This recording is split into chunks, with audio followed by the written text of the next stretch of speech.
want to start by welcoming our witness, Dr. Michal Friedhoff, the Assistant Administrator for the Office of Chemical Safety and Pollution Prevention. Michal, as most of you, is no stranger to EPW or to the issues that we're going to be discussing today. Having worked on this committee with us for a number of years, and also previously for Senator Markey, although he says he worked for her in both the House and the Senate. 2016, Michal was one of the lead negotiators of the Frank Lautenberg Chemical Safety for the 21st Century Act, the first reform to the Toxic Substance Control Act, or TSCA, in approximately 40 years. A number of us worked tirelessly alongside our staff, our colleagues, often on and off this committee to support the bipartisan reforms in the Lautenberg Act. These reforms would help ensure that TSCA worked as Congress intended to protect the health and safety of Americans and our environment, while also allowing for innovation and competition within industry. The task of protecting the health of our families, our communities, and environment, while also continuing to advance chemistry that enriches our lives, is no easy feat. And it takes skill and experience to navigate the complexities around the implementation of this law. Through TSCA, Congress has charged the EPA with this demanding responsibility. Since we last welcomed Dr. Friedhoff before the committee in 2022, I want to share some of the progress that's occurred in relation to the implementation of TSCA. The first 10 priority chemical reviews that were established in 2016 have been completed, and the Biden administration has already begun to publish proposed rules for these chemicals, some of which are known carcinogens. The EPA has also launched several initiatives to prioritize and streamline new chemical review for chemicals associated with batteries, with clean energy technologies, and with semiconductors to more quickly deploy investments from the Bipartisan Infrastructure Law and the Inflation Reduction Act, major pieces of which were negotiated and discussed and debated right here in this room. According to the EPA, since June 2023, the agency has more than doubled the average amount of new chemical reviews that they are able to complete each month. This means EPA is addressing the backlog of chemicals awaiting review while also reviewing new submissions. But as the members of this committee have often heard me say, everything I do, I know I can do better. And the same is true with respect to TSCA. And as we gather here today, my hope is that this hearing will offer us an opportunity to reflect on and discuss what is working better and what can be done further to improve the implementation of this critical law. Well, let's be clear. There's still more work to be done. The EPA needs adequate support from both Congress and the administration to meet the expectations set into law by those of us who helped write the Lautenberg Act. As Dr. Friedhoff will highlight in her testimony, the EPA has been tasked with high expectations and a heavy workload, but has not always been equipped with necessary funding to complete this technical work. Congress needs to ensure that EPA has the appropriate resources to implement TSCA as intended. Further, we know that the EPA is updating its fees rule to be able to more effectively collect revenues from chemical manufacturers. This is an important part of the funding equation, and we look forward to hearing from Dr. Friedhoff more about this effort. Insufficient resources over the course of multiple fiscal years have led the agency to miss deadlines and to delay decisions. This situation has created grievances from both those in industry pushing to get their chemicals to market and from environmental advocates eager to see harmful chemicals regulated. As Dr. Friedhoff will relay today, the EPA is implementing the law that is written to the best of their ability. That said, we hope that today's discussion will help us determine what further actions EPA can take or what additional resources Congress can provide to better resource the Lautenberg Act's implementation. In closing, let me just reiterate a couple of things, if I could. First, I'm committed to working together with Senator Capito and all the members of this committee to ensure that we're providing the agency with the resources it needs in fiscal year 2024. Second, we'll continue to collaborate with the EPA and request transparency in the agency's actions with EPA and request transparency in the agency's actions as they work to protect us from harmful toxins while allowing chemistry to usher in a new world of clean energy and life-saving technologies. Dr. Fedoff, we look forward to hearing from you today, and welcome back. And with that, let me turn to our ranking member, Senator Capito, for her opening remarks. Senator Capito. Thank you, Chairman Carper, and thanks for holding the hearing. And Dr. Fedoff, thank you for being here. Thank you for coming to my office last week. I think we had a very fruitful discussion and very substantive, so I appreciate that. For 3 years, the Biden administration has been implementing the 2016 TSCA amendments, and yet the slow pace, and the chairman talked about this, of new chemical approvals has not improved. The scapegoat of blaming the prior administration is no longer holding water. This 3 years is long enough to take the reins. Reviews are regularly blowing past the deadlines by months, but in some cases years. Approving submissions within the deadline is not an aspirational goal. It is a legal obligation for the EPA to ensure that innovation is not stifled by bureaucracy.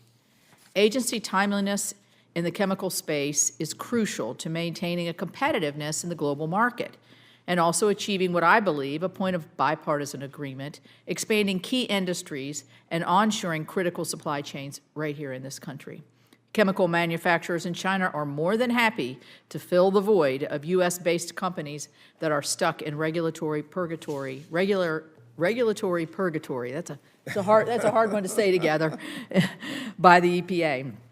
The slow pace of new chemical approvals forces continued reliance on older chemistries that may have not just lower performance, but higher risk profiles and fewer environmental benefits than newer alternatives. According to a 2022 survey of American chemical manufacturers, 70% reported that they have decided to introduce new chemicals and therefore make the requisite investments and job creation outside of the United States. Let me repeat that. They have decided to introduce their new chemicals outside of the United States. Slower reviews create a negative spiral for the EPA's own work. Slower reviews means fewer submissions, and with fewer submissions, the agency collects fewer fees to implement TSCA. In addition to the slow pace, a troubling zero-risk approach at the EPA has taken hold of the TSCA program. Since 2021, the number of cases that has received a determination of, quote, not likely to present risk has dropped by 75%. It seems that no volume of data provided by applicants is satisfactory to the EPA to drop its predisposed worst-case assumptions of risk. Previously, you stated that it is a submitter's responsibility to come in earlier to talk about the data that your assessors require. Those that have heeded that advice have not had positive things to report back. Shareholders or stakeholders have complained of a lack of responsiveness from the EPA staff, moving of goalposts, and presumptions of denial at the start of the process, as well as a failure of the EPA to consider data and approvals from regulators in Europe and Asia. In short, they found no benefit from making contact with the EPA early and often. Your office seems to also have a mission creep where no data can satisfy risk assessments, and the EPA is intruding on other agencies like OSHA, to which Congress has provided relevant authorities. The zero-risk approach undermines the intent of the 2016 amendments and, ironically, will hamstring the Biden administration's ability to realize its own goals. As an example, in 2023, the EPA selected a company to receive a Green Chemistry Challenge award for developing a new bio-based chemical feedstock that would significantly decarbonize the chemical industry. Meanwhile, when that same chemistry went through the TSCA review process, it received such stringent restrictions that it can no longer be commercialized. Unfortunately, this is just one of the many examples of the profound disconnect between the new hazard-based interpretation of TSCA and the Biden administration's so-called onshoring efforts. It is the same disconnect that the EPA has the EPA mulling proposed rules to destroy domestic semiconductor manufacturing by effectively prohibiting essential chemistries, despite Congress and the Biden administration doling out tens of billions of dollars to stand up capacity here. I fear the program is in a worse state now, maybe, than before the Lautenberg Act was passed. We may not agree on everything, but we can at least agree that the status quo needs to change. It is not lost on me that you didn't receive all the resources that you would like. However, simply throwing more money at the problem while doing nothing to change the underlying structural issues is not a solution, and Congress has made more resources available. The EPA hired almost 2,000 new employees last year, but somehow the TSCA program struggles to fill vacancies that have been open for years. It is concerning to me to hear, and we talked about this last week, that it has taken 2 years to hire a single person under the Title 42 authority that Congress provided in 2022. It is also troubling that the Office of Inspector General criticized the OCSPP for its lack of standard operating procedures and outdated guidance to more effectively onboard new staffs. If resources are a problem, then why at a time when 70% of guidance documents and standard operating procedures for the new chemical programs are out of date, is the EPA announcing that it is expanding resources for elective programs without statutory authorization? Examples like this give me the impression that TSCA's program's resource demands and programmatic workload arbitrarily grow every year, no matter what resources Congress makes available or the policies that we choose to prioritize. So during today's hearings, I expect we will once again hear about the need for more resources, and we will consider that request, as the Chairman mentioned. But more valuable will be learning how you intend to allocate the resources you have and what transparent commitments you're willing to make to improve management of and tangibly accelerate the review process. I shared with you in advance some of the ideas that we have to achieve that goal together, and I hope that we can discuss those this morning. Thank you, Chairman Carper. Thank you so much. We're now going to turn to our witness, and we're pleased to welcome you back to our committee today. Dr. Michal Friedhoff is the Assistant Administrator of the Office of Chemical Safety and Pollution Prevention at the Environmental Protection Agency. Dr. Friedhoff has more than 20 years of government experience and service, the majority of which were spent on Capitol Hill, and many of which were spent literally in this building. She began her congressional service in 1996, as I mentioned earlier, in the office of then Congressman Ed Markey as a Congressional Science and Engineering Fellow after earning a PhD in physical chemistry at the University of Rochester. With environmental expertise spanning a range of policy areas, her legislative work includes the 2016 reauthorizing of the Toxic Substance Control Act, 2019 legislation to address PFAS contamination, the fuel economy provisions in the 2007 Energy Independence and Security Act, and a law requiring the creation of an online database of potential consumer product safety defects. Before you begin your testimony, Dr. Friedhoff, I've had a number of people who said to me, I've never met anybody named Michal. Where does that name come from? And for those of you who are steeped in the scripture, you may remember the story of David and Bathsheba. And they had a son who sadly died. And he ended up having other wives, one of whom was named Michal. And Michal became the mother of a baby named Jedediah. Who is Jedediah? Jedediah became King Solomon, one of the wisest men who ever lived. And this is a new generation of Michal, but she has quite a history in her lineage. And we welcome you warmly back to a committee where you've spent so many years. Please proceed. Thank you. Good morning, Chairman Carper, Ranking Member Capito, and other members of the committee. And thank you for the invitation to testify about the Toxic Substances Control Act. It's always a pleasure to come back to EPW. When I was last here, I described how years of underfunding had delayed our work to put essential protections in place for communities across our country and delayed our ability to review the new chemistries needed to power our economy. And while those problems haven't entirely been solved and won't be at current funding levels, I'm proud to say we have come a long way. The promise of the new law was for EPA to evaluate tens of thousands of existing chemicals left unreviewed under the old law and to write rules to protect people. and we're finally starting to make good on that promise. We propose rules for 5 dangerous chemicals that would collectively protect 1 million workers and 15 million consumers. And we feel a strong sense of urgency to get these and another 4 rules we have yet to propose across the finish line. I can also assure you that I have personally met with companies who think our proposals miss the mark for some uses. We're taking their input seriously, and we'll be making some needed adjustments along the way. We're also working on our risk evaluations. We've released 2 drafts and expect to finalize 7 this year. Last month, we announced the next 5 chemicals we expect to evaluate, including vinyl chloride, a cancer-causing chemical that was one of the examples used by the Nixon administration when they first came to Congress and asked Congress to write the original TSCA. And before we even named those chemicals, for the very first time, we also asked a very wide range of stakeholders for their input and their data so that we can get a jump start on those risk evaluations and come closer to meeting our deadlines.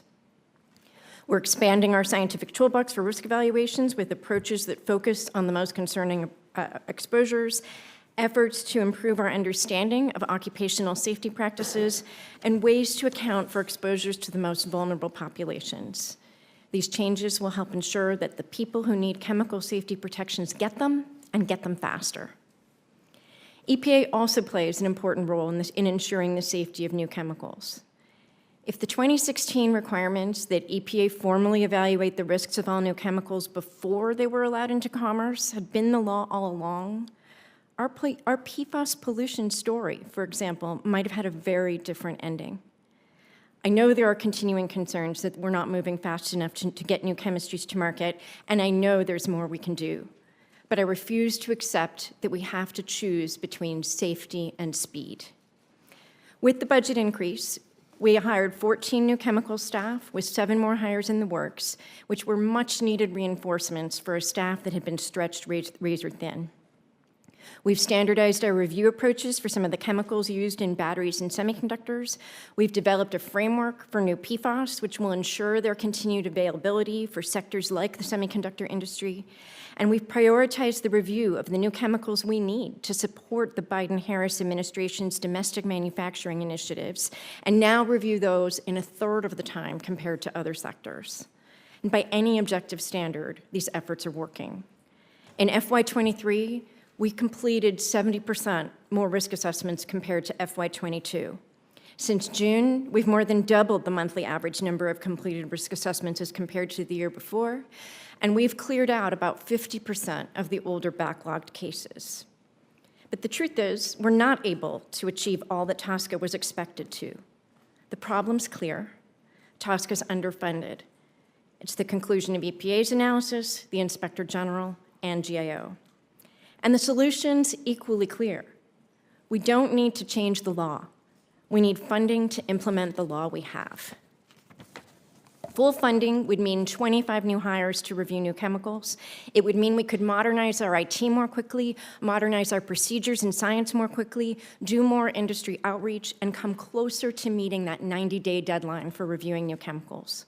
Full funding would allow us to hire 75 new people to finish our risk evaluations and rules more quickly, which means that the protections workers and communities have been waiting for decades will also come more quickly. But no matter what our budget is, you have my assurance that we're going to continue to build the foundation for a chemical safety program that can deliver both the protections and the regulatory certainty that Congress envisioned in 2016. Industry and environmental organizations all know that our door is always open, and I hope you won't hesitate to ask for additional briefings, calls, or answers to your questions. And if an EPA visit to companies or communities in your home state would help, we'll do our best to make it happen. We all want the law to work as Congress intended, and I'm fully committed to doing whatever it takes to get there. Thank you again, and I look forward to your questions. Thanks so much for your testimony and for being with us today. You have been consistent in your testimony to this committee that EPA has not had the adequate resources needed to fully implement the Lautenberg Act, and I think most of us would agree with that. Funding for the program can come from 2 different sources, as we know. User fees generated by EPA and annual appropriations provided by us. In FY 2023, EPA received some additional resources from Congress, as you know, though still well short of the President's request. The EPA is also working to improve its ability to collect user fees. Would you give us a sense of what the EPA was able to do with the increased funding in FY 2023? I know you've touched on this to some extent, but I think it could deserve some additional attention. And what more would the EPA be able to do if the agency received additional funding through both annual appropriations and more effective user fee collection? Well, thanks very much for that question, Senator Carper. And we have really prioritized hiring with that additional pay increase or funding increase, and have especially focused our efforts on the new chemicals division, because we really do agree that that was the area that was most under-resourced as a result of the new law, which basically changed our, what our past practice had been, which was reviewing 20% of new chemicals before they go into commerce, to doing 100% of new chemicals before they go into commerce. So 5 times the amount of work, and for 6 years, 0 extra dollars with which to do it. So in addition to sort of to prioritizing hiring and getting people in the door and trained as quickly as possible, we've also really tried to standardize our approaches for chemistries that we know industry comes in with a lot of applications for. So, for example, we've been working to create a standardized and streamlined review process for the chemicals that are needed by the battery sector. We've got a years-long collaboration with the semiconductor sector, and that has resulted in a regulatory path forward for dozens of the photoacid generators that they need to do their work. And I personally met with them a couple weeks ago, and we talked about expanding that collaboration in the future. So we've really tried to work smarter, not harder, which is something Senator Markey often says, and are going to continue to do so with the funding that we have. If we got more, we'd be able to modernize those standard operating procedures more quickly. We'd be able to modernize our science policies more quickly. We'd be able to create efficient approaches for classes of chemistries more quickly. And of course, we'd also be able to write rules more quickly and do risk evaluations more quickly, which would move through the tens of thousands of chemicals that were left unreviewed under the old law more quickly as well. All right, thank you. Before I turn to Senator Capito for her questions, I have one more I want to ask. In 2018, the previous administration, you'll recall, promulgated a user fee rule that was based on faulty data, which has limited the EPA's ability to collect user fees as intended by those of us who worked to pass the Lautenberg Act. The Biden administration has been working to update this data and revise the rule. Here's my question. Would you please explain to us where the previous rule went wrong, and how the Biden rule is proposing to correct it? And also, when do you anticipate the new rule will be finalized? Sure. Thanks for that question, Senator Carper. So the Congress expected that EPA would write a fees rule to collect 25% of our authorized TSCA costs from fees. The first fees rule didn't collect any fees until fiscal year 2019, and it exempted the costs of the first 10 risk evaluations from being subject to fees at all. And those were by far the most expensive thing that the agency was working on in those first 4 years of the law. So as a result, we only collected a couple $1 million a year, $2 to $5 million a year in the first couple of years under the new law. And moreover, to calculate the 25% baseline, the previous administration used the costs of the old TSCA before it was revised to expand EPA's authority. So as a result, overall, that first fees rule collected less than half of the 25% of authorized TSCA costs that Congress expected it to collect. So we've done things differently. We have tried to heed congressional direction to reflect the accurate costs of implementing the law in our proposed fees rule. I think that rule's in the final stages of review at OMB, and I expect it to be finalized in the coming weeks. All right, good, thanks. Senator Capito. Thank you. I mentioned the document that we had shared earlier, or last week, and you all came back with some responses to that on ways that we could improve the system, and I wanted to get your initial reaction on any of these you think would help the most, and so you're maybe prioritize 1, 2, or something of that nature. Sure. Well, thanks again for the constructive meeting we had, Senator Capito. I always appreciate the way you and your staff work with the agency, and that, since I've been there, and of course on the Hill as well when I was here. So I thought your list had a lot of really good ideas in it, and I think there's a few that I feel like we can commit to as long as our budget's not cut. So first, there was a program called the Sustainable Futures Initiative that existed before the law was changed, and the purpose of that program was for EPA to help industry write better new chemical submissions, so do training, technical assistance, and that sort of thing. So assuming our budget's not cut, we would like to hire someone whose entire job it will be to revamp the Sustainable Futures Initiative and build on the outreach to industry that we've been doing over the past few years to help them help us, really, in reviewing new chemicals. Another thing, that your list said, it said that sometimes we use models instead of industry submitted Right. data, and there's sort of an interest in getting more transparency from us on why we might choose to do that if we have actual industry data, and we think that's a great idea and are absolutely able to commit to that. Okay, I'm going to stop you Yeah. there because I'll have an additional on the resource issue because this keeps coming up. And your budget has gone up, and I mentioned in my opening statement the interesting called Title 42, which seems to be the universal title that does everything. But it gave you an opportunity to get some highly specialized individuals. You've had this ability for 2 years and haven't used it. I mean, it's hard for me to square, I need more resources, when we gave, as a Congress, you an ability to really specialize here, and it hasn't been used. What kind of assurances is more resources going to solve this issue? Totally appreciate the question. We're actually really excited about that authority, even though it seems like we Because haven't you and used only it. one other person, one other Right. entity has this So, ability. It took us more than a year to kind of do the administrative things that we needed to do, both within the agency and with OPM, to get the all clear to actually use the authority. So we haven't had the clearance to use it for 2 full years. We do want to use it, and I think the very first place we would use it is in the new chemicals program, because having a senior scientist who can really help us modernize those processes would be great. I will also say, though, that those hires cost more money. Right. So when we're balancing, can we have 3 risk assessors or 1 senior scientist, we aren't quite comfortable yet to put our money on the senior scientist, but we're getting there. Well, I mean, I would hope that authority, since it's so unusual and I think could be impactful, and having just on the face of it, having a senior scientist and then having younger, newer hires coming in, we would have a mutual benefit there as well.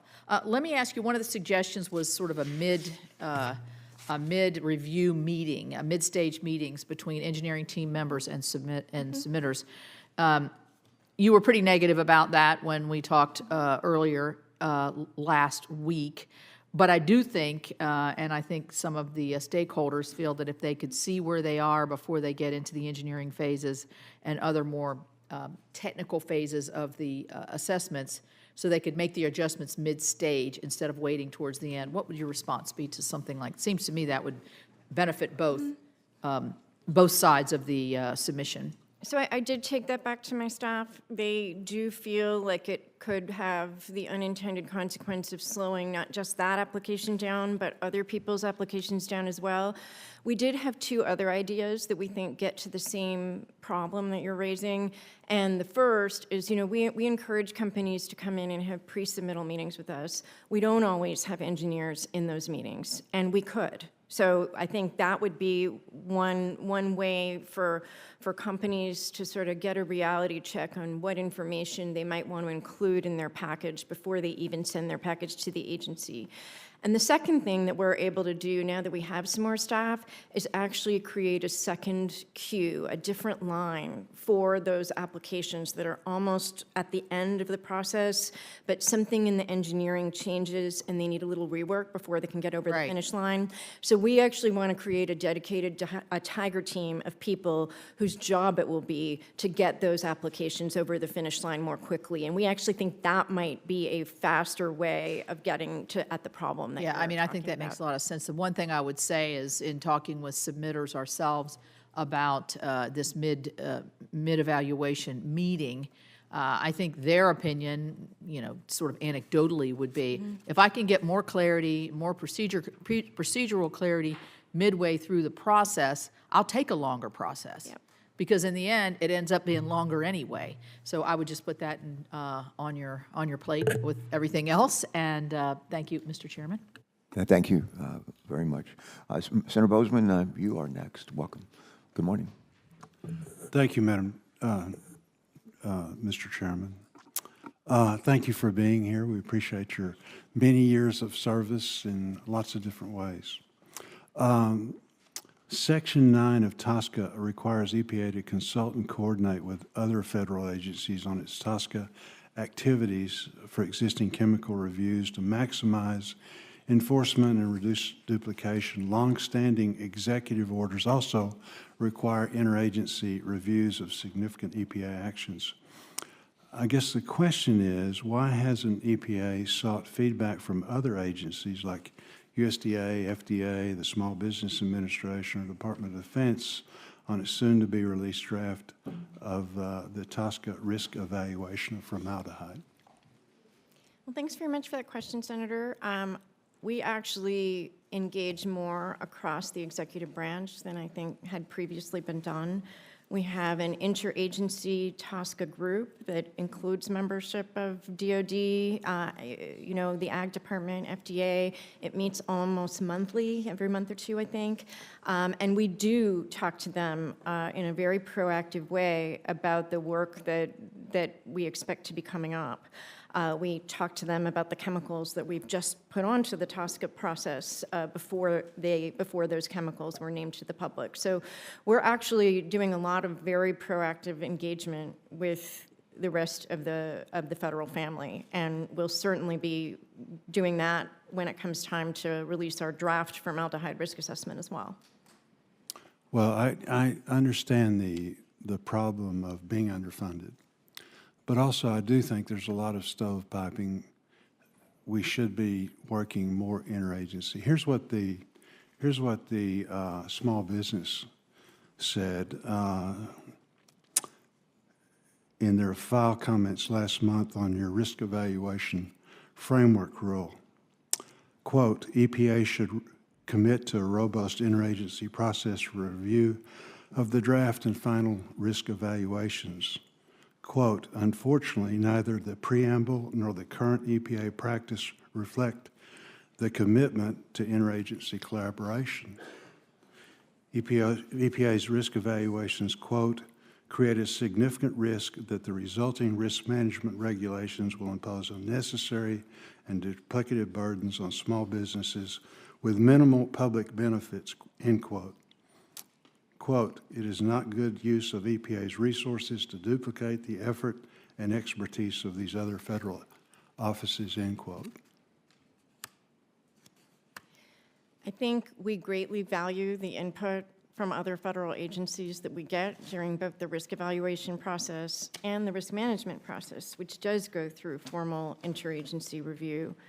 And we've been proactively reaching out to the agencies that we know use some of the chemicals that we're looking at to make sure that we account for critical uses and needs that they might continue to have.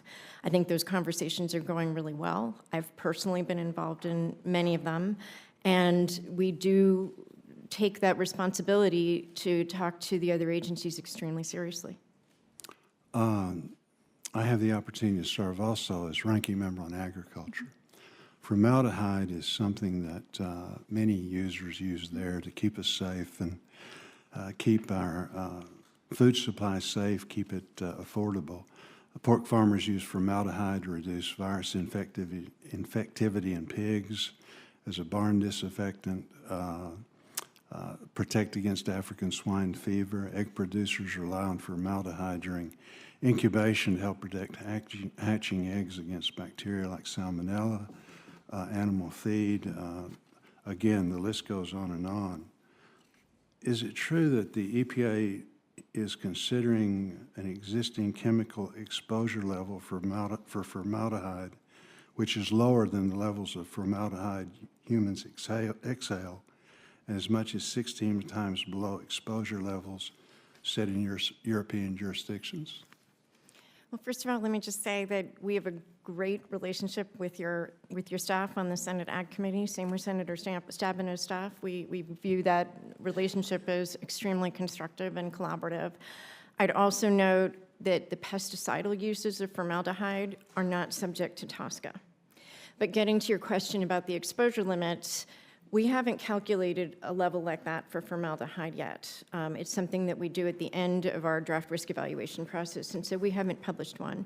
But I can commit to you that if the risk evaluation and which by law is not supposed to consider costs and other non-risk factors like the ones you're raising, if we end up with a level like that in the draft risk evaluation that can't be measured because it's below background, we'll say right in the draft risk evaluation that it won't be the thing that we would propose to do in our rule. And we're not gonna propose something that can't be met if that's the way it turns out in our risk evaluation. I would hope not. Thank you. Senator Bozeman, good to see you. Thanks so much. Senator Mullen, how are you? Thank you. Good to see you. Nice to see you. Ma'am, thank you for being here. This committee has been focused on plastics for quite some time, and as I always like to say, almost a war on plastic. I want to be very careful as we're moving forward that the EPA is actually working with industry, not just working with activists and knowing where we're headed.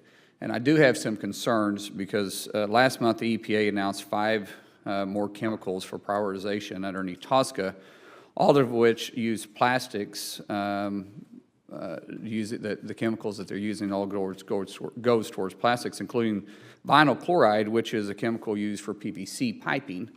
Obviously, that is something I'm very familiar with, and it raises alarms because, I mean, we use PVC piping in almost all your homes now, either through your drainage or your water. Most of our drinking water is delivered through PVC piping. And when we start looking at eliminating, there's a lot of questions to say, okay, well, what are you going to do then? And obviously, what are you going to replace it with? You were quoted recently in a press release. You chose to quote a partisan, what I would consider very partisan, radical anti-plastic activist and president of Beyond Plastic named Judith. I'll leave her last name out of it. In the article, Chairman, I'd like to enter into record from E&E News, December 14th, a quote that Dr. Friedhoff credited that meeting with Judith is making a real difference as we move forward to make these decisions. My question... Without objection. Thank you. My question, ma'am, is when you go on a victory lap with activists and include their quote directly under your press release, how does manufacturers, contractors who work in the industry have any confidence that this is not just an activist move driven by and prejudged before it even comes out? Thanks for that question. I think that any of the stakeholders who work on TSCA, whether they're companies, whether they're families who have lost family members because of exposures to chemicals, environmental organizations, labor organizations, other federal agencies, there's not any of them who would say that they feel like me or my staff aren't accessible to them, don't listen to them, Being and accessible is different. and aren't attempting to fairly implement the law. I think being accessible is not the question here. When you quote an activist in your paper, when you're releasing information that you're going after plastics, and you're quoting the president of an activist group that's beyond plastics. And you didn't quote any industries in there. When you got a movement towards that to begin with, being accessible doesn't mean you're listening, doesn't mean you're taking the industry into account or what is the next step for the industry. That a lot of people listen in Washington, D.C., but they already have their mind made up where they're headed. And when you quote someone like that, it would obviously send shockwaves to the industry saying that your mind is already made up before you even made this decision that you're looking into it. So I'm asking, how can they be confident that you're actually taking them into consideration? First of all, I'd say we met with the industry to tell them what our short list of chemicals was before we met with any of the, with that particular organization. Second of all, Why would you choose the need then to quote her? I think there is an undeniable interest in a large part of the community in taking a look at the chemicals that are used to make plastic. Vinyl chloride was actually the example used by the Nixon administration in the 70s for why Congress should write a Toxic Substances Control Act in the first place. But I assure you, we've got a multi-year scientific process that precedes any regulatory decisions, and we haven't even started that process. We are committed to being fair. When you say multi-year, what are you talking about? So It'll before your be- decision is coming out on anything, you're going to spend years studying this. Correct. So what does that look like? So in the next year, what we're trying to do is work with federal agencies, industry, other organizations to get data and really sort of get ahead of our risk evaluation process so that we can meet our deadlines. After this year passes, the law gives us 3 to 3.5 years to actually finish the draft risk evaluation. There will be multiple public comment periods as well as a peer review of the draft risk evaluation during that time. So really, an enormous number of opportunities for companies to provide their perspective and give us their data. It's only after that that we would move to proposing a rule for vinyl chloride. And I can assure you with full confidence that nobody at the agency has made up has any idea of what that rule would look like. We've only just started. Thank you. Thank you, Mr. Chairman. Thanks for those questions. We've been rejoined by Senator Markey while he prepares to ask some questions. I want to quote, I don't think this is Richard Nixon, but one of my favorite quotes is, "People may not believe what we say, they will believe what we do." And I think that's something for us all to keep in mind. Thank you.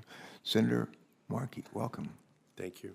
Thank you. We must have a sense of deja vu here with Just our a sense witness. of deja vu. Eleanor Roosevelt said, I do not see the things which have been done, but only those things which remain to be done, which I think fully reflects the philosophy of our witness here today, that there is more work to be done. And so, first of all, thank you to Dr. Friedhoff for your decades of work, including in my office, to protect the public from dangerous chemicals. As you know, I've fought for decades on behalf of the families in Woburn, Massachusetts. In Woburn, there was a boy named Jimmy Anderson. He was like any other kid from Woburn, except that at 3 years old, he was diagnosed with a rare form of leukemia. And the kids in his neighborhood were like kids anywhere around Boston, except that they were also being diagnosed with this rare form of leukemia at an alarming rate in his neighborhood. And because of their exposure to trichloroethylene, or TCE, these children fell sick and died, deaths that may have been prevented if we had laws in place that allowed us to ban the use of these chemicals to begin with. But finally, last October, you led the EPA in proposing to ban the use of TCE, an incredible accomplishment. That story became the book, A Civil Action, and then the movie, A Civil Action, about those families, and that book nominated for an Oscar. So, Dr. Friedhoff, did the 2016 TSCA amendments make it finally possible to take action against TCE? Thanks, Senator. The answer is unequivocally yes. You know, when I I learned about the Anderson family from you, but it wasn't until I started working on the TCE rule at EPA that I realized that Jimmy would have been exactly my age if he hadn't died as a kid. He might have been sending his kids off to college. He might have had a life like mine. And it's not just his family. On the way to meet you that day when we announced that proposed rule, I phoned 2 other parents who lost children and let them know that we were finally going to be addressing the risks of TCE because Congress had finally given the authority to EPA to do that. Yeah, and we were able to get it designated as a Superfund site, to get it cleaned up, and it is now the Jimmy Anderson Transportation Center, named after that boy who Ann Anderson had brought into my office when he was 9 years old, asking for help because we didn't even have a law at that time. We didn't have a Superfund law. Senator Mullen asked about the listing of vinyl chloride and what it means for companies. That's a fair question, and I'm glad Dr. Friedhoff noted those companies are part of this process. But I want to raise another group of stakeholders here. Next week will mark 1 year since a toxic train derailment and chemical fire devastated East Palestine, Ohio, and the surrounding community. Vinyl chloride was the main chemical being transported on that Norfolk Southern train, more than 887,000 pounds worth. So I was glad to see EPA's recent announcement that vinyl chloride is under consideration to be a high priority chemical for regulation under TSCA. So Dr. Friedhoff, would an eventual ban or use restriction of vinyl chloride help protect communities like East Palestine from hazards ranging from work exposure to disastrous explosions? Thanks, Senator. You know, like I was saying to Senator Mullen, our risk evaluation and our rule on vinyl chloride has to go through a very rigorous scientific process. But the reason why the Nixon administration used vinyl chloride as one of the 3 examples of why Congress had to write this Toxic Substances Control Act was because they knew even then that it caused liver cancer to workers. And I'm sure that occupational safety practices are vastly different now than they were in the 1970s. But the truth is that the original 1976 law that was supposed to ensure the safety of existing chemicals never really lived up to that promise. And what the Nixon administration said to Congress at the time, it's a great quote, so I hope you don't mind if I read it. Please. This is what they said. "We should no longer be limited to repairing the damage after it has been done, nor should we continue to allow the entire population or the entire environment to be used as a laboratory." That was what the Nixon administration said when they asked Congress to write the original law. The original law failed to protect people against existing chemicals, but the 2016 law that you and so many members of this committee worked on has that potential. And I think we'll be able to see it realized, not just with TCE and vinyl chloride, but with many of the other chemicals that are long overdue for a look. So it's not a ban on the transportation of it. It's whether or not it should be manufactured at all, because it's too dangerous when human beings. Or whether are it exposed. should be manufactured and used in a way different than it currently is. Yeah, thank you, Mr. You bet. Thank you, Senator Markey. Senator Kramer, welcome. Thank you, Mr. Chairman, and thank you, Assistant Administrator, for being here. And thank you for the response letter to me and several of my colleagues in both the House and the Senate regarding Chlorpyrifos and the Eighth Circuit's vacating of the final rulemaking. But for the benefit of the dozens of people watching this online somewhere, and the farmers and of the prairies and throughout the country, I want to ask you to drill down a little bit on some of the specifics in response. Specifically, is the EPA beginning the process of restoring, or how are you restoring those tolerances? Maybe, and I'll give you all of them up front, and then you can just elaborate. To include like timelines, if you have some specific timelines what's been done. I would also just add, on behalf of several constituents, that they feel like the EPA's been fairly, well, not very specific. It's been that some of the statements since the vacating of the rulemaking have not provided very much clarity. So what I want to give you the opportunity to do over the next 4 minutes is provide that clarity for them, drill down a little bit on the specifics, the timelines, the tolerances that'll be restored and whatnot, if you could, please. Happy to do that, Senator. I actually met with a bunch of the grower groups yesterday on this question, and they told us about some of the confusion that some of the state regulators have, and we're following up on that because we did try to reach out to everyone in advance of our December statement, but we clearly need to do a better job and need to talk to more people. So first of all, what the Eighth Circuit did was it vacated EPA's rule that took away the permission to use chlorpyrifos on food crops. So that decision has already happened, and all of those permissions to use chlorpyrifos in food are back in effect. EPA has to write basically a technical correction to the Code of Federal Regulations. I think that's happening next week, but it's already in effect. I think the next thing that we're doing, and the timeline on this I can't be quite as specific about, is the Eighth Circuit decision, as well as a 2020 document that the agency put out on chlorpyrifos, really focused on 11 uses of chlorpyrifos that had high benefits. Yes. And so what we're working to do is talk to the companies that make the pesticide in order to incorporate some additional mitigations that were talked about in the 2020 decision, as well as some of the Endangered Species Act work that we need to do in order to comply with that law. I know those conversations are well underway, but since it's a conversation with external parties, that can't be more specific about when we'll be finished. Well, and the whole thing's about 2 months old. So it's just, you touched on the confusion that seemed to sort of permeate the early statements.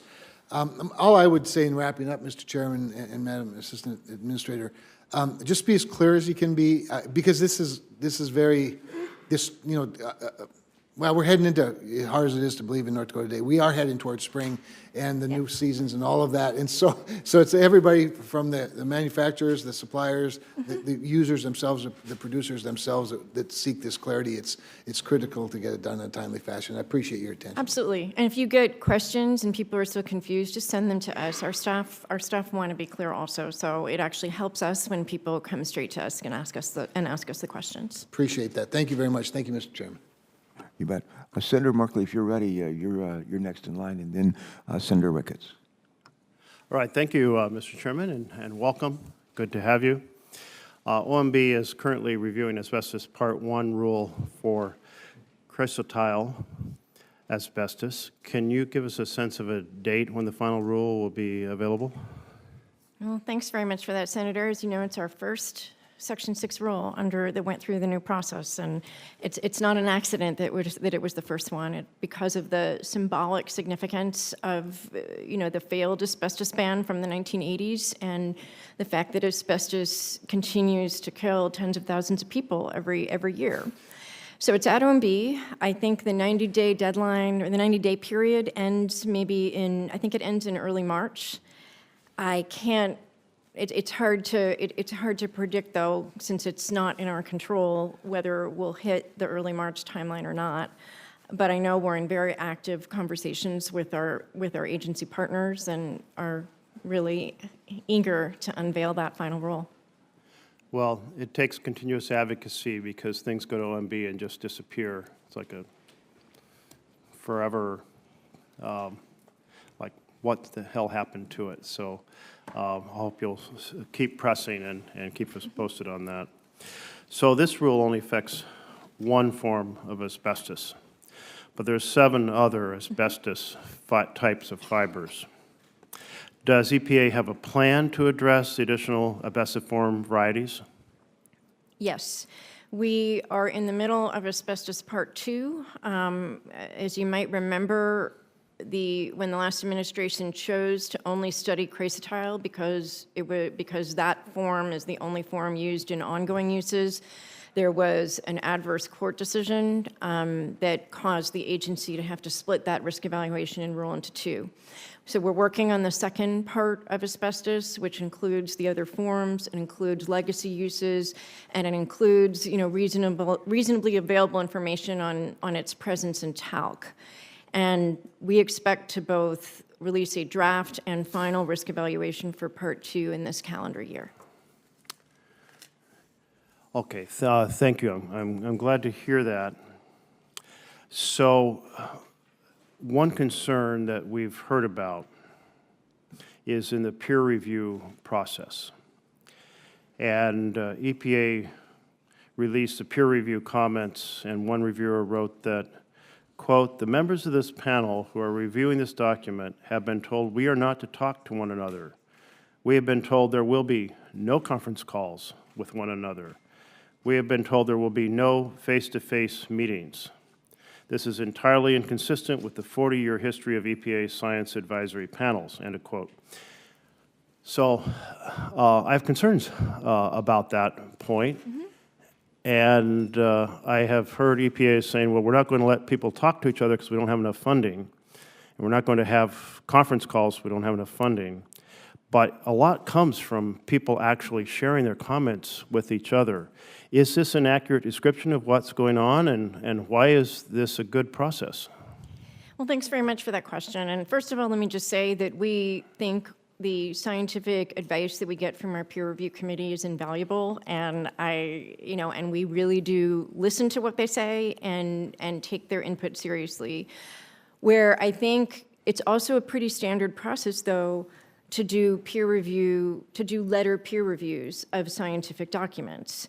And one of the reasons why we moved to doing that for Asbestos Part 2 is because a lot of the science, the exposure models, and other information that we're using for Part 2, we had already had peer-reviewed when we went through the Part 1 risk evaluation. And we also felt that moving to a letter peer review in this case would also really help us finish that Part 2 risk evaluation more quickly.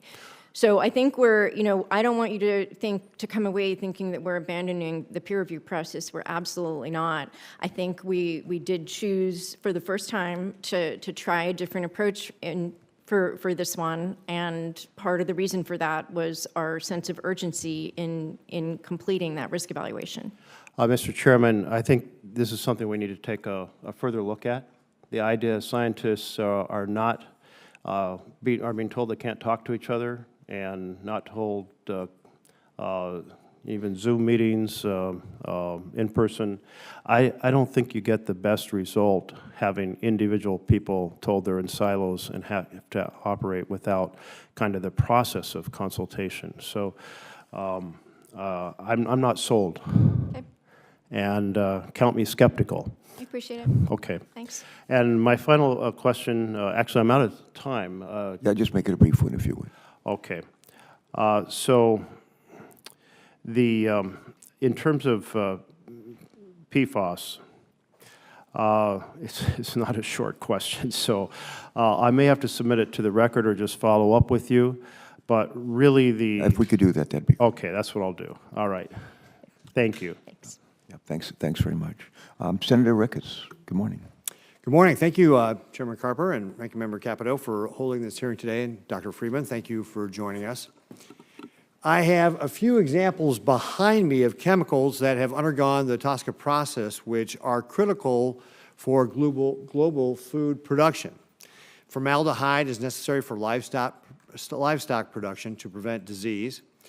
And while you all may know that Nebraska is the beef state, something you may not know is that we are also the global leader in irrigation system production, such as what you see here is a center pivot. Actually, about 80% of all the world's center pivots are made in Nebraska. And vinyl chloride is critical for the irrigation tubing, hoses, and drip lines. Both ethylene oxide and acetaldehyde are used in the production of crop protection tools, protecting our food supply from insects and disease. And these examples really exemplify the importance of predictable and reliable permittance of chemicals. As governor of Nebraska, I implemented Lean Six Sigma for our state agencies to improve our processes. And my understanding is the Trump administration established an Office of Continuous Improvement at the EPA to implement the Lean program with the EPA, and we talked about this a little bit yesterday, Dr. Freeman. And this is, again, just really, I was just looking for a simple yes or no on these.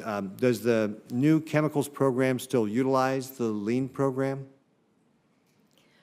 No, but we do seek to continuously improve through many of the same approaches that are in Lean Six Sigma. And does the Office of Continuous Improvement still exist at the EPA? That I'm not sure about, but I know there are agency-wide conversations about ways to improve our processes, and when one part of EPA comes up with something, it's actually shared throughout the agency. Well, there are clearly other process improvement methodology besides Lean Six Sigma, but if you could follow up with me on the Office of Continuous Sure. Improvements, if that still exists at the EPA. Also, we've heard that one of the problems holding up PMNs are changes to the staff contacts throughout the process. If a new project manager is assigned to a PMN, will you commit that to us that project manager will then notify the submitter within a week to let them know that there's been a change? You know, I think that's an incredibly reasonable idea, and we'd be happy to do that. I think that would improve transparency for everybody. Great. Thank you very much, Dr. Freeman. The EPA issues existing chemical exposure limits, in other words, regulating chemicals throughout the workplace exposures. However, there are multiple times more stringent than the rest of the world.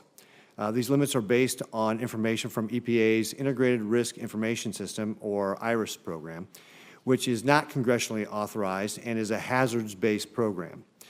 This is not consistent with the agency's statutory mandate to complete risk-based chemical reviews using the best available science. Not to mention that OSHA already is completing the work on this through some of their enforceable permission exposure limits. In addition, the American Conference of Governmental Industrial Hygienists established exposure limits far above EPA's ECHLs. These values are regularly updated following industry standardization practices. For many of the chemicals under EPA review, including asbestos, methylene, chloride, this one, I'm in a biology major, perchloroethylene, carbon tetrachloride, and trichloroethylene. The ECHLs. Would you say that again? I thought I did about as good as I could the first time through. The ECHLs have come out after the proposed and final risk evaluation. Some with proposed risk management rules, which left stakeholders with no real opportunity to comment on these levels. This is a significant problem, is compounded by the fact that these numbers are extremely low, often below the level of detection, and much lower than regulatory numbers in the rest of the world, as we kind of mentioned. Setting levels below the level of detection is de facto a ban on these chemicals. For clarification, when you set a final regulatory ECHL for industrial uses, does that mean there is a level at which no unreasonable risk exists? I think what we're saying for some of those levels is that the proposed exposure levels that came out address the unreasonable risk that was identified in the risk evaluation. But it's important to understand that the risk evaluations are prohibited by law from considering costs and other non-risk factors, like the point you made about them being unimplementable. So I think as we move through the regulatory process following the risk evaluations, we're engaging pretty actively with industry to make sure that we really understand what their occupational safety practices can achieve. And I think you'll see some shifts in our approaches between proposed and final rules for some of the chemicals. Okay, thanks. So if I understand what you're saying, and correct me if I'm wrong, that the process that's been set up and the rules have been established and the law has been passed actually make it so that you recommend some of the risk levels below detection level because you're not allowed to consider other factors. Is that accurate? Not quite. In the risk evaluations, we're not supposed to be considering costs or other non-risk factors. When we write rules, we 100% consider those things. So I think in an exchange I had earlier with Senator Bozeman, I believe it was, you know, if we get, going forward, you know, if we get a draft risk evaluation that leads to a math outcome that the draft proposed occupational safety limit is below background levels for that chemical, we'll say very clearly in the draft risk evaluation that that number won't be the basis of our rule. Okay, so it's not a de facto ban in that case, then? No. Okay, great. Thank you very much, Dr. Freeman. I appreciate you explaining that to me. Thanks. Senator Ricketts, thank you for those questions. If I think Senator Fetterman's trying to get here to join us. Do we expect any other Republican colleagues to join us? Senator Lummis may be on. Senator Lummis, okay, good. All right, good. I want to return to the issue of new chemical review for a minute or two. As you know, our committee has consistently heard concerns from a broad spectrum of stakeholders about the pace of new chemical reviews. Specifically, the chemical industry believes that EPA is moving too slowly, and whereas others are concerned that EPA is not being thorough enough. Dr. Friedoff, your office has taken some innovative approaches to improve the pace of new chemical reviews. We talked about some of that already. My question is, would you please elaborate on some of those approaches, and specifically what has worked well, and how have those approaches allowed EPA to review these new chemicals faster while also being more thorough? And where might there still be room for improvement? In the spirit of everything we do, we know we can do better. Go ahead.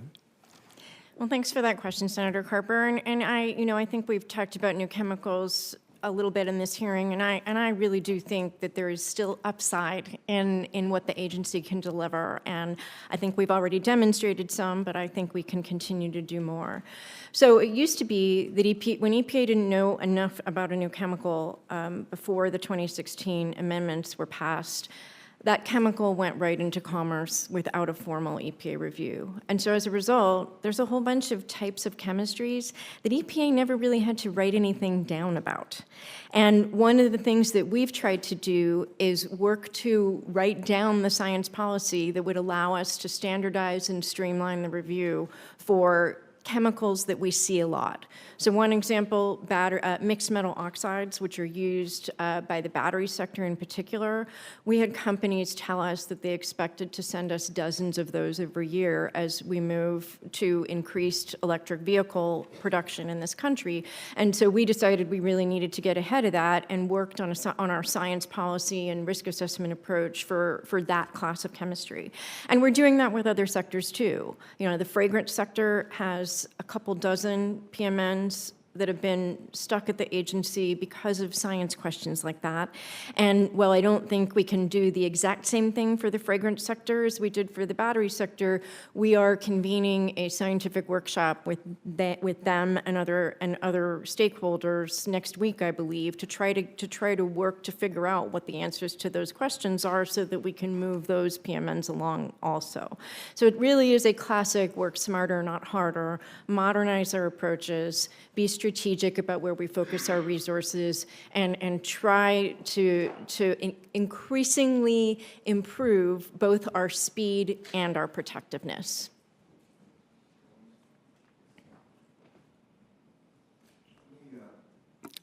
Let me ask one more question, and then we'll turn to Senator Lummis. There are differences of opinion, as you know, about the amount of money that you need to run the programs in your agency. The House has proposed further cuts to the TSCA program in its FY24 appropriations bill. Can you give us a sense of how you will prioritize your work if this is enacted, and what will have to be sacrificed? Well, thanks for that question, and it's important to remember before the law was changed, EPA did 0 comprehensive risk evaluations. And of the 30 chemicals that have gone through the process, we've met the statutory deadline for only 1 of them. Before the law was changed, we wrote 0 comprehensive rules to protect people against some of the most dangerous chemicals that have ever been made or used in this country. Now we're in the middle of working on 10 of those, and we've missed the statutory deadlines for those as well. We've talked about our consistent struggle since the new law was enacted to meet Congress's expectation that new chemicals would be reviewed protectively within 90 days.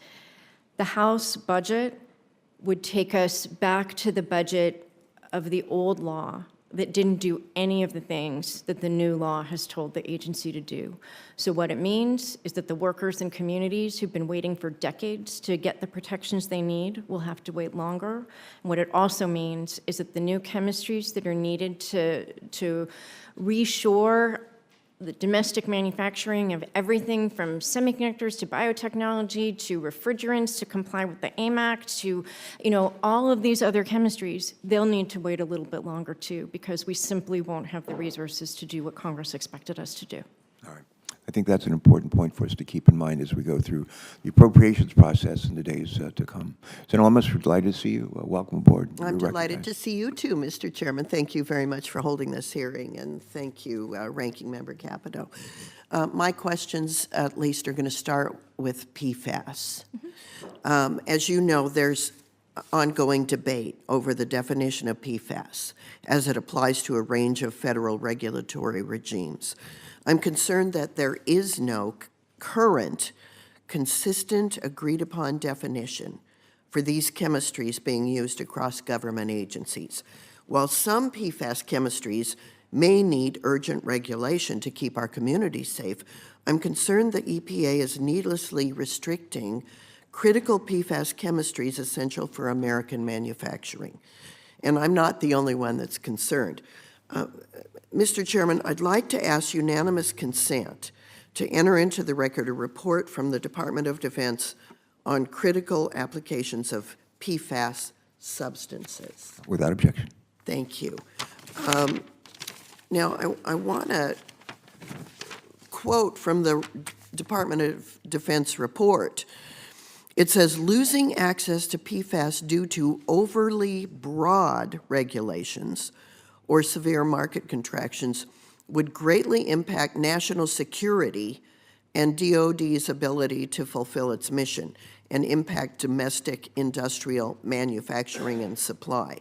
The report raises concern about regulatory risk to our nation's national security, industrial base, and overall economy. On page 15, after all, as the report reminds us, the DoD is reliant on commercial industry for its applications. So the report cautions there's no consensus on PFAS definitions, and a simple grouping together of over 38,000 specific individual chemicals does not inform whether a compound is harmful or not. So, first question, are you aware of the 2023 DoD report regarding PFAS? Yes, Senator, I am aware of it. Okay, does the EPA intend to establish an expedited review process for PFAS with less concerning hazardous profiles, or for those used in limited volumes but critical to technological innovation? Yes, actually, my office has already developed a framework just like that. And what it basically says is if the PFAS is going to be used in a sophisticated industrial environment, like, say, the semiconductor sector has, workers are protected, environmental releases are controlled, there will be a path through the new chemicals program for PFAS like that. And we agree that while PFAS have unquestionably contaminated a large number of places in the United States, we also think that if the new chemicals provisions of the 2016 law had been in place all along and EPA had been charged with making sure that the new chemicals were being used responsibly, we would have a lot less PFAS pollution in the country than we do now. Have you met with DoD to try to go through with them which of those PFAS chemistries they believe are pivotal to national security, as they mention in the report, and those that are not? I've met with DoD myself a number of times, not just on PFAS, but on other chemicals that are going through the TSCA process, and we are very committed to continuing to work with them to make sure that our work in the chemicals office doesn't undermine military readiness or remove their access to things they need to do to keep us safe. Okay, can you help us by returning to this committee a list of these 38,000 chemicals that DoD feels that they need to have access to without undue restriction, and those that you feel are appropriate for higher scrutiny? I'm not sure how I'd go about that list without knowing exactly what DoD needs, but I can also say that there's more than two options under TSCA. It's not use it without restriction or ban it. There's also use it responsibly. And I think that's what we're striving for when it comes to critical uses of chemistries, not just PFAS, but some of the others that we're looking at as well. Okay, what might that look like? It could just be, don't dispose of it in sources of drinking water. It could be, make sure that when your workers are handling it, they're protected either with PPE or with engineering controls that prevent exposures to them during key tasks. It's a whole range of things, and I don't think the choice is ban them all or continue as we have for the past, decades in ways that clearly harmed human health and the environment. Okay, as you know, we're sometimes demanding that we onshore products that we've offshored, and then we want to restrict them from onshore manufacturing to the point that we can't onshore them. And so we are sort of giving with one hand and taking with the other. And I think that this is an area, chemistry, where there needs to be some very careful consideration, working with industry, working with Department of Defense, to make sure that we're finding the sweet spot. I thank you for your testimony, and Mr. Chairman, I yield back. You bet. Thank you for those questions. Next, we're going to recognize Senator Merkley again, and if we're not joined by anyone else, Senator Capito would be after Senator Merkley. Senator Merkley. Thank you very much, Mr. Chairman. As long as we're on PFAS, EPA finalized a rule in September of last year that requires reporting from manufacturers to share data about the chemical identity, the uses, the volumes made and processed, so on and so forth.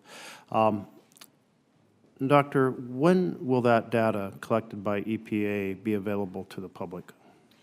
I know that it's due for different reporters at different times, but I think we're expecting to get it next fall, or start getting it next fall, and I know we'll be working to make as much of it public as we can. So does that mean it's not clear that the public will have access to that data? I mean, the law requires us to protect confidential business information, so if we get something into the agency that is marked that way, we'll have to take some time to review it and make sure that we can get it into a form that the public can see. But the entire point of that data collection effort, which was something this committee actually wrote the law directing us to do, was to make sure that that data was available and useful to everyone who might want to see it, including members of the public. Yeah, I hope that that information, which will help inform the PFAS debate extensively, is available to help inform the debate. Thank you, and the understanding of the challenge. I want to turn to plastics to fuel. Pyrolysis is being advocated by many to be able to essentially use heat to return plastics down to a state where it's essentially once again fuel. And then the EPA has studied, well, what happens if you have that in a marine setting? What happens if you have that in an airport jet setting? And EPA's model produced a lot of concern, a lot of articles written about the high level of toxicity, really way exceeding the standards that we normally have, producing cancer in 1 in 10,000 as opposed to the standard of 1 in 1 million, the 1 in 4 cancer risk from a lifetime exposure. And then I think EPA said, ooh, wow, that's scary. Let's just set this whole model aside and then approve the chemicals. How does setting the whole model aside and then just approving the chemicals serve the scientific process and the whole goal of TSCA to evaluate chemicals with deliberate scientific analysis? So there's a lot in that question, Senator. So first of all, the original chemicals that took the plastics and turned them into fuels were approved in 2015 and 2019. And what we looked at was taking what companies wanted to do, which was to take small amounts of those chemicals, mix them with traditionally drilled fuels, put them in a refinery, and come out with something that looked, for all intents and purposes, exactly like normal jet fuel or normal marine fuel. So I think our staff was quite convinced that the safety profile of the resultant fuels was going to look exactly the same as what you would get if you just drilled for oil and put the oil through a refinery. That said, I do think that when our exposure model spit out numbers like that, we should have done a better job at reality checking ourselves. When we did that after the fact, we learned that, it was sort of clear that those exposure models are exceedingly conservative. They basically assume that 100% of the fuel burns in one location and the same person stands there and breathes 100% of the exhaust fumes from the plane in at one time. And so that's clearly not a real-world scenario, not a real-world risk, but it was on us to explain it better, and we are learning a lot from that experience. Or to go back and say, we think our assessment model was flawed, and now we're going to get a more realistic assessment model, and then actually use an assessment model rather than just throwing it to the side and ignoring it. So I think that what we learned, normally when we don't have actual exposure information, which is often the case for a new chemical, we just assume that the worst case scenario is some set percentage of it gets into the environment, or some set percentage of it, exposes workers.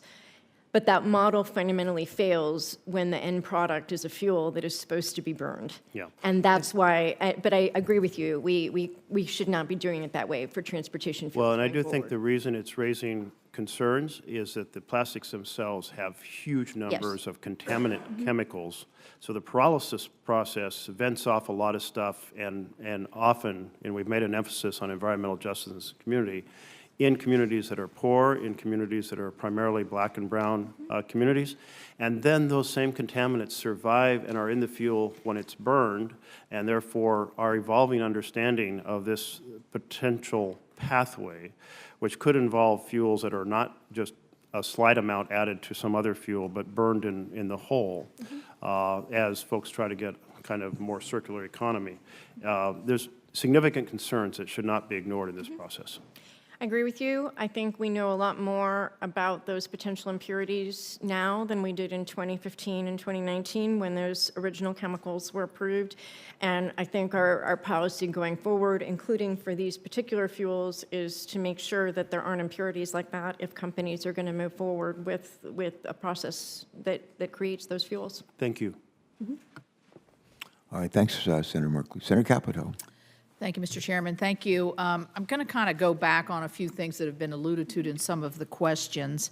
It seems that there's been a question of EPA's interpretation of what is reasonably foreseen.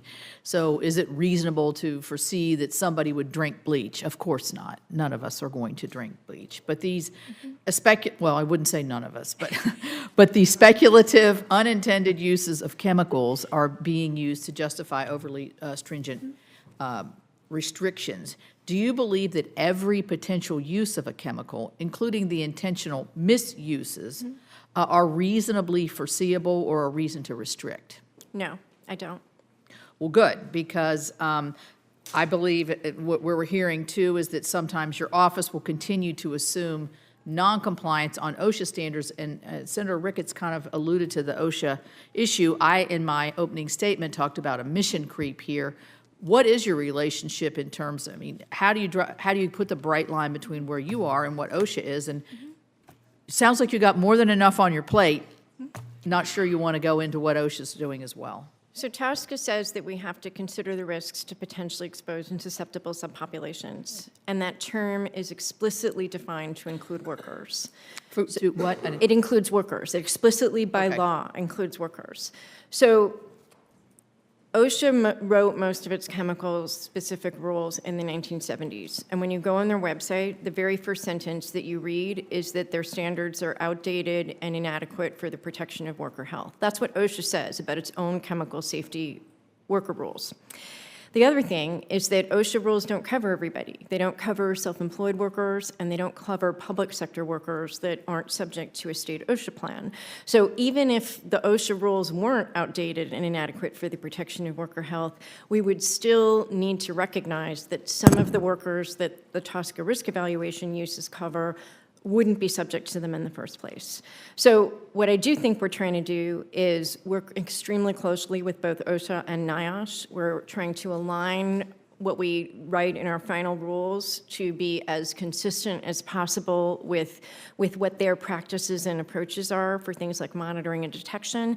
And I also think we're working really closely with industry because in many cases, industry has gone way beyond those 1970 standards when it comes to protecting their workers because those standards are outdated and the sophisticated companies know it.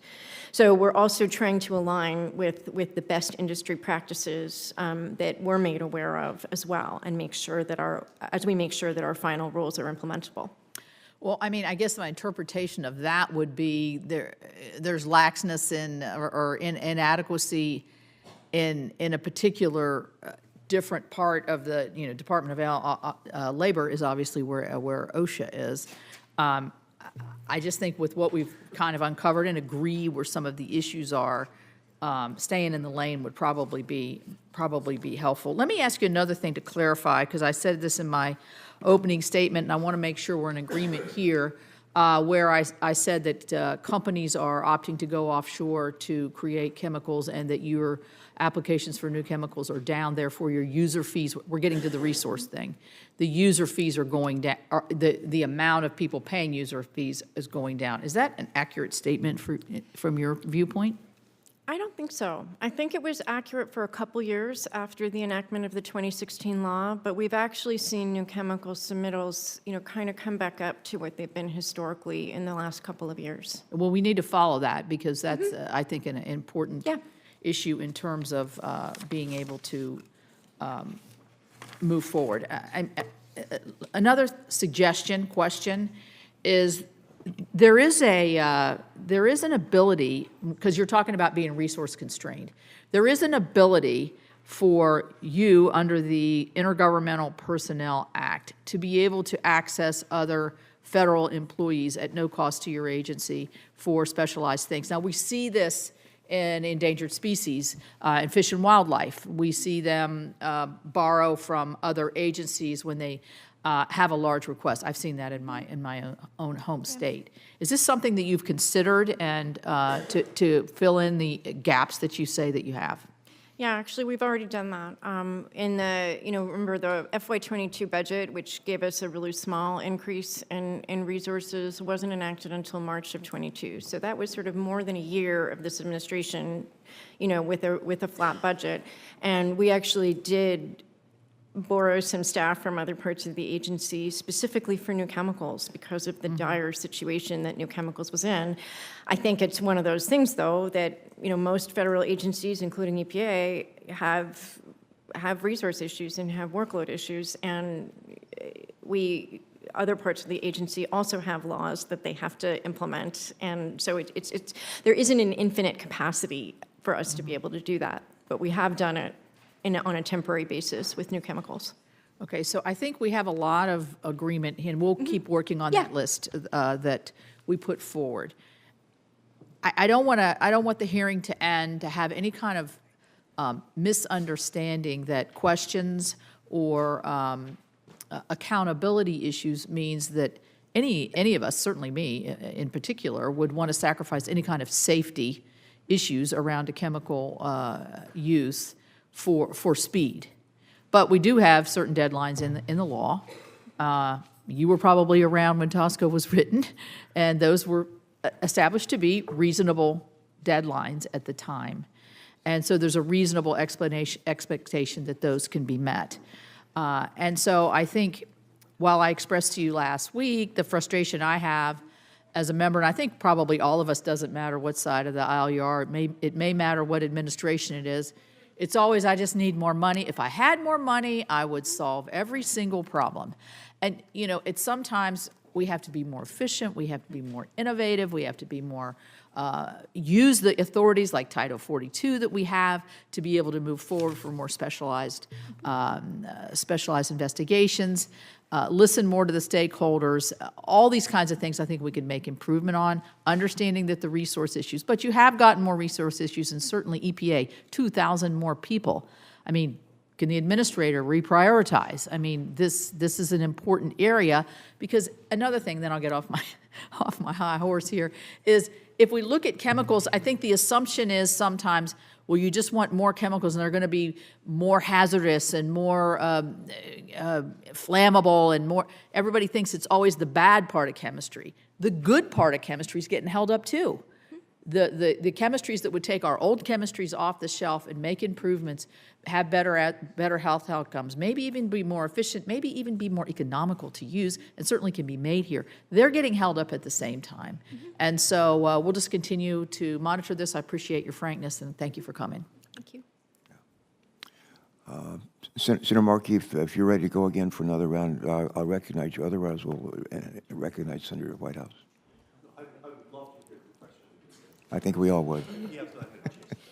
Senator Whitehouse. Thank you, Senator Markey. Thank you very much for being back here again on one of our favorite topics, and one where I think we did some very good bipartisan work. I think of Senator Inhofe, who was not always somebody that I agreed with, and our good work together on this issue. I would like to ask you about the process involved. As you recall, as you know, we set up a process where the industry would make application to go through the TSCA process. And what I hear we have seen is a lot of industry revisions of the application. And could you tell me, first of all, is that true? How often is that happening? How many? Are there multiple revisions sometimes, not just one, but a cascade of cumulative revisions? And what effect has those revisions had on the ability of EPA to meet the schedule and proceed to the conclusion of the process? Yeah, thanks very much for that question, Senator. And you're right. Sometimes companies do come in towards the end and give us new information that we wish they'd have given us at the very beginning. And that causes us to have to redo parts of their risk assessment. And that doesn't just delay their chemical, it delays everybody else who's waiting behind them in line. I think some of that is a reflection of the still pretty young law. You know, companies don't necessarily know what we need to review their chemicals quickly. So one of the things that we've really tried to do is outreach to industry, do webinars, do trainings, really kind of tell them from the beginning, this is what we really need to review your chemical as quickly as possible. So some of those efforts are working, but I think we could do more, and I think industry could do more to get a complete application in front of the agency in the first place, and I think it would have benefit to everybody. Is the source of these revisions just confusion, or do you think there's also some motivation to delay? I don't think there's a motivation to delay on the new chemical side. I think what happens is they didn't write down in their application that they were going to dispose of the chemicals properly. And then when we do our risk assessment, we assume they're going to release it to water. And then they see that and they say, oh, we weren't going to do that. And we say, well, you should have told us that from the start. It's a lot of those kinds of changes. I don't think they're intentional. I think they're a little bit, lack of experience, a little bit of a failure to realize that the more they give us, the better it is for them. Okay. And you think the kinks in the process have now been, worked through pretty well? I think it's a work in progress. I think we've made a lot of improvements, but it's important to note that before the 2016 law, we only did formal safety reviews on about 20% of new chemicals. Now we have to do them on 100%, and for the first 6 years of the law, we got $0 extra dollars. So we were, so the agency was sort of hamstrung for a good long time. And now that we've gotten a modest increase in our budget, we are working to build in some of those efficiencies without losing the protectiveness of what we're supposed to be doing. How many employees does EPA have? 13,000? Ish, yeah. Ish, yeah. Yeah. So we've, in the new chemicals context division, number. in the new chemicals division, we were able to hire 14 new people with the FY23 budget increase, with a handful more that are still in the works. So we're not at 15,000 people in the new chemicals division. No, I get that. I get that. When I worked in the Department of Justice and there was an urgent matter, they would detail people from the field into headquarters to work on it, just as they've done with the January 6th prosecutions. So I think I hope that EPA is at least considering borrowing from the regional offices and putting people on detail for significant projects like this where the immediate staff aren't sufficient to meet the new need. We've done some detailing, and we'll continue to do that. I do think some of the expertise we need is pretty specialized. There just aren't that many toxicologists around who know how to study exposures. So another thing that we've done is we've dedicated a person in the toxics office to really revamp our recruitment process and really go places to advertise the jobs that we have that we hadn't previously gone. So now we're getting a lot of qualified applicants for those jobs, which is great, but it hasn't always been the case. Well, thank you. It's great to see progress in this area. Thank you very much, Chairman. Thank you, Senator Whitehouse. Senator Fedwin, welcome. You are recognized. Thanks. Good to see you. First, I just have to acknowledge your recent happy birthday to the chairman. Thanks so much. I ate more chocolate cake yesterday. 63, was it? God bless you. Anyway, and thank you. And then I live across the street from a steel mill, actually the largest steel mill in my state, one of the remaining ones left. And I have some personal experience for myself and my family of the impact of the industrial sector and how that can have on the surrounding community. And I don't believe that we don't have to choose between keeping good union jobs and also verse against a clean, safe environment. Do you agree how you are seeing the dynamic playing out, how you lead the EPA's work regulating toxic substances? Yes, Senator, I do. As we talked about last week, I really don't believe that you have to choose between good-paying jobs and having clean air to breathe and clean water to drink. And one thing that we've been doing is working really hard with the sectors that are trying to bring good jobs into this country to make sure that we're approving their chemicals more quickly or as quickly as we can. So for example, we've prioritized the chemicals that are needed by the semiconductor sector, by the battery sector, by the biotechnology sector, and put those to the front of the line whenever we can. And now we approve those in about a third of the time as compared to other sectors. So we do think that you can use chemicals responsibly, keep your workers safe, keep communities safe, and do well as a company. So, and the EPA, of course, is at the, so are you familiar with the history? Who established the EPA? President Nixon. Nixon? Well, he was a Republican, right? He was. That's right, he was. Oh my gosh. So actually, the fact that the EPA was founded by a Republican, and now it's really a shame that sometimes that's drifted away from us. Where now, and that gets weaponized here. Where we have to, two things can be true at the same time. That we need to maintain and protect good union jobs that sustain a community and families, but also a clean environment's pretty useful. I mean, I think it's useful all the time. And I think both can happen together. And I'd like to remind everybody that a lot of the important environment things were done under leadership of a Republican administration. And now moving on, of course, we're all familiar with the Norfolk Southern train derailing. of course, in Ohio, and that's very close to my state's border.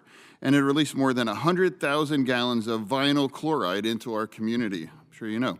And last month, the EPA announced that the vinyl chloride would be prioritized for considering under the Toxic Substance Control Act.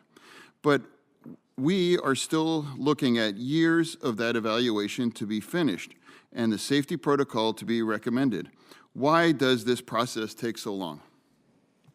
Well, thanks very much for that question, Senator. And ironically, it was the Nixon administration also that asked Congress to write the Toxic Substances Control Act, and they actually used vinyl chloride as one of 3 examples for why that law was needed back in 1971. And they basically said, when they asked Congress, this is what they said. They said, we should no longer be limited to repairing the damage after it has been done, nor should we continue to allow the entire population or the entire environment to be used as a laboratory. And that was the Nixon administration's reason for why Congress had to write TSCA in the first place. When Congress rewrote that 1976 law, it was because it wasn't effective. It was because when EPA tried to ban asbestos, a chemical that has killed tens of thousands of people every year for decades, EPA's ban was overturned in court, and it rendered the original law unable to be used. And when Congress came together and wrote the 2016 law, it defined fairly prescriptively the process by which EPA was supposed to review those thousands of chemicals, including vinyl chloride, that hadn't been evaluated before. And the timelines in the law are very clear. We need to spend a year with 2 public comment periods before we can start work on vinyl chloride. Once we do start work on vinyl chloride, the law says we've got 3 to 3.5 years to finish our work and really comprehensively assess all the risks. After that, it's a year to propose a rule and a year after that to finalize the rule. So it is a long process. But the idea was, instead of doing little, we'll regulate this use here and that use there. The idea behind the law was we really want to comprehensively study all the ways in which a chemical is made and used and write a comprehensive rule using that best available science in order to give the public confidence that the chemical can continue to be used safely for the uses that we think can continue. Okay. Mr. Chairman. Thank you, and thank you. Yes, Senator Parliament, thank you for those questions. And Senator Lemus, you're recognized again, and the vote is underway. I think we're about 10 minutes into our first vote of a couple of votes. Senator Lemus and then Senator Markey. Yeah, thank you, Mr. Chairman. And I do appreciate the perspective of the gentleman from Pennsylvania. I, too, live next to a refinery and have benefited personally from the existence of the RCRA law. Without which we would have had no remediation of significant migration of hydrocarbons into the creek where our cattle drink. So this is a bipartisan subject. This is not partisan. Reasonableness becomes the issue. So I want to return to the ECHL's draft rules. I've heard from experts in industry who say there's no realistic way to implement some of the draft rules on ECHLs. So my question here is, when you hear from industry that there's no realistic way to implement a draft rule, will any of the proposed changes be adopted between the proposal and the final rule? I do think we're working quite closely with industry to understand what might be needed by way of adjustments to make those more implementable. I will say that for a number of our chemicals, the data we have shows industries already either meeting our proposed levels or pretty close to it. But they will change between proposed and final sometimes. Sometimes it might be more time to come into compliance. Sometimes the numbers themselves might change. I think when we propose a rule and look for public comment on it, we're serious about reviewing those comments and making adjustments whenever we think they're needed. Question about existing chemicals that were never peer reviewed. It's my understanding that EPA's worker exposure levels for existing chemicals were not peer reviewed. Can you commit to ensure there will be peer review and public comment on these values going forward? Yeah, just to elaborate a little bit, the last administration wrote the risk evaluations, and I think they were in such a rush to get them done that they didn't really think a few steps ahead for how they were going to do the worker protection, how they were going to address the worker protection risks that they found. So that's why those exposure limits came out after the risk evaluations came out. I will say all of the data that went into deriving those limits was peer reviewed. Okay. That said, I also know that industry really wants to see them earlier in the process, really wants to see them go through the peer review process, and I think that's entirely reasonable, and that's what we've started to do and will continue to do going forward. Thank you. Question about hazard-based review of a new chemical. Can you explain to me what factors are considered in a hazardous-based review of a new chemical and how that differs from the standard applied to older chemicals under TSCA? Sure. Well, I think with existing chemicals, we have a lot of data.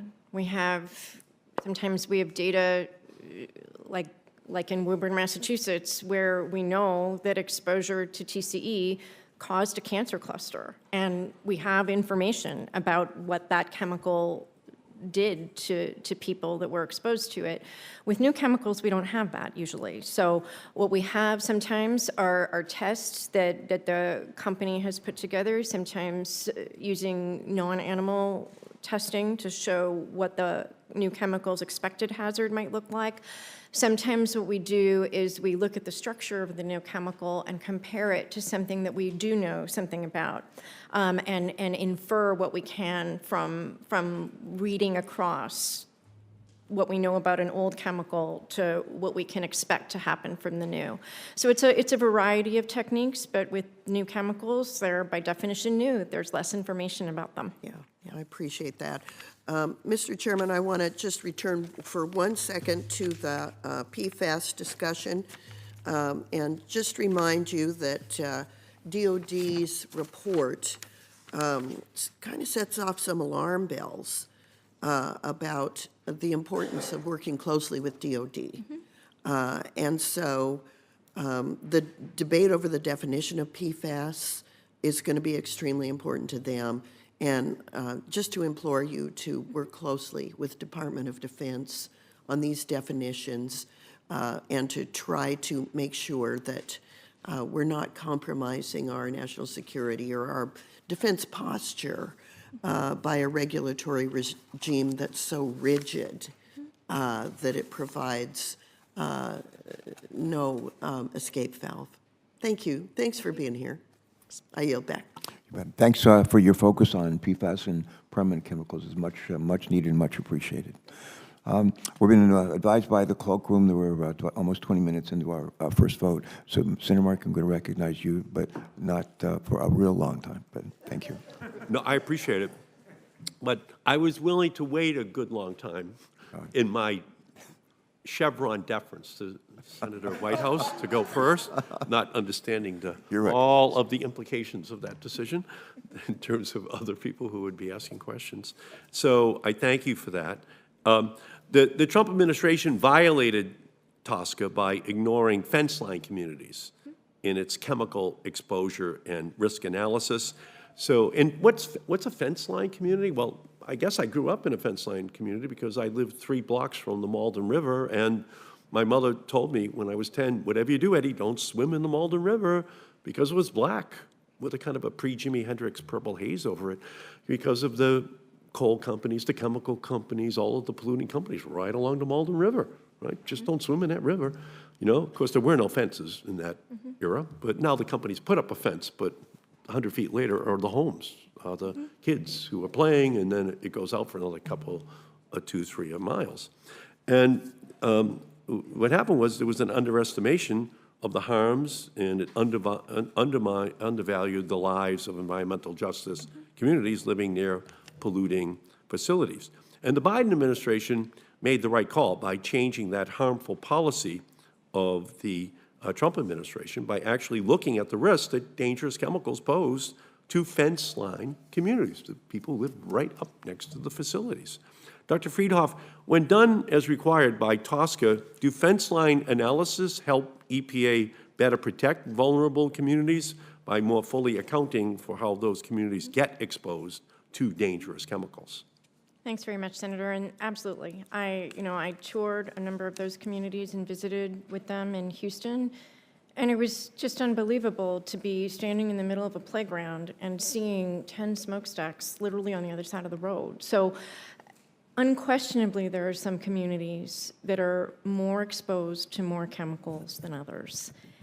And unquestionably, even though TSCA requires us to look at one chemical at a time, the fact is that you sometimes breathe more than one chemical at a time, and you sometimes drink water that has more than one chemical in it as well.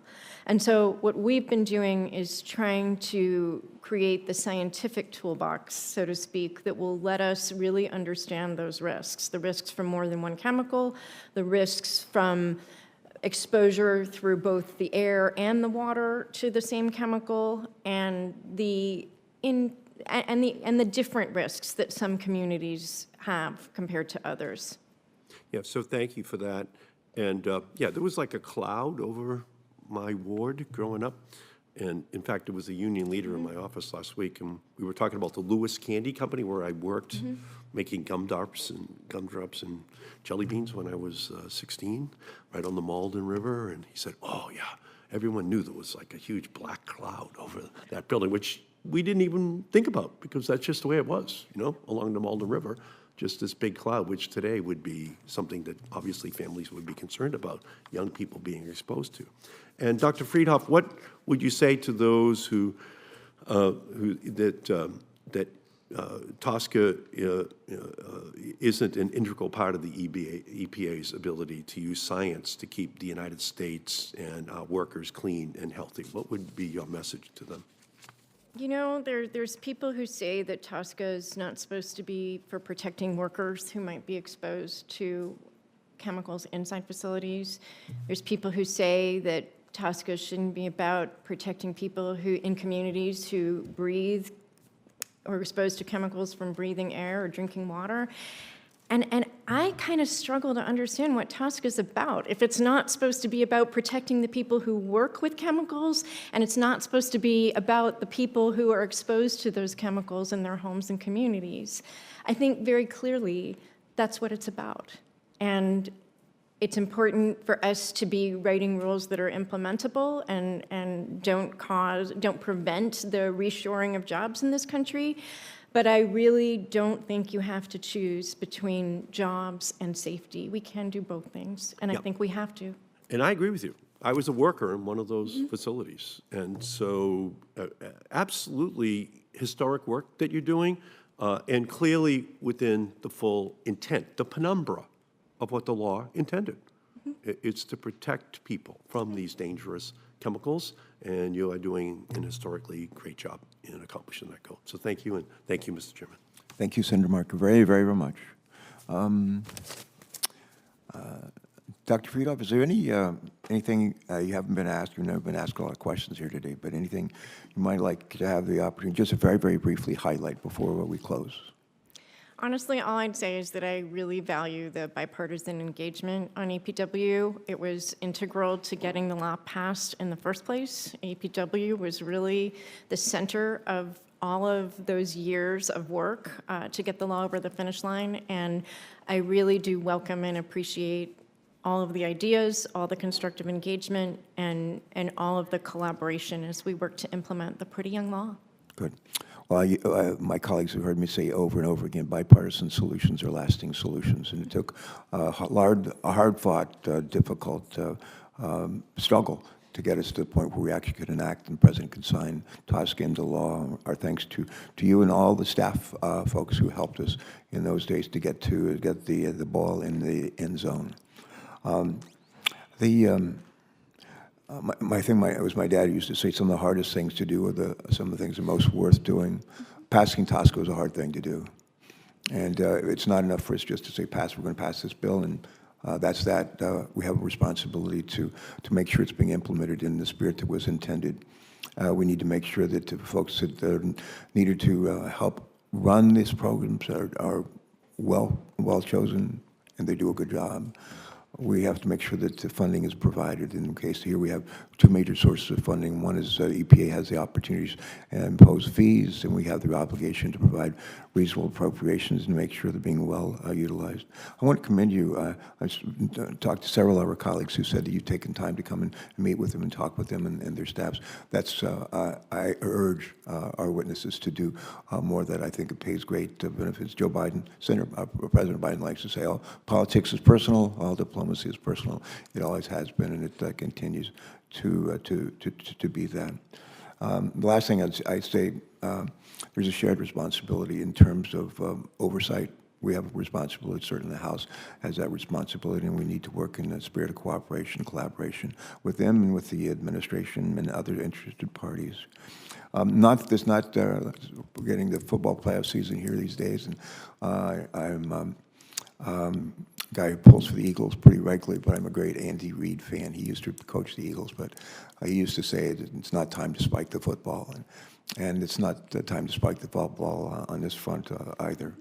But thank you for joining us today. Thanks even more for your service to our nation, and our thanks to your family for sharing you with us for all of these years. We appreciate your dedication and your insight into some of the challenges that EPA is facing in implementation of this legislation. And I believe both you and the members of the committee are committed to addressing TSCA implementation challenges. We also have a shared interest in both protecting people from exposure to harmful chemicals and preserving our nation's ability to compete and bring innovative chemicals into the market. I'm an optimist by nature, and I'm optimistic that we can work together, continue to make progress, and with the right kind of leadership here on this side of the dais and on your side, I think we can continue to make progress. Before we adjourn, a little bit of housekeeping. I want to thank our staffs, your staff, and also the staffs of our committee. A lot of work went into the preparation for this hearing, and I just want to say special thanks to everyone and to Senator Capito. Before we adjourn, some housekeeping. Senators will be allowed to submit written questions for the record through the close of business on Wednesday, February 7th, which is about 2 weeks from today. And we'll compile those questions. We'll send them to our witnesses who are going to be asked to respond by Wednesday, February 21st. And with that, it's a wrap. This hearing is adjourned. Thank you so much.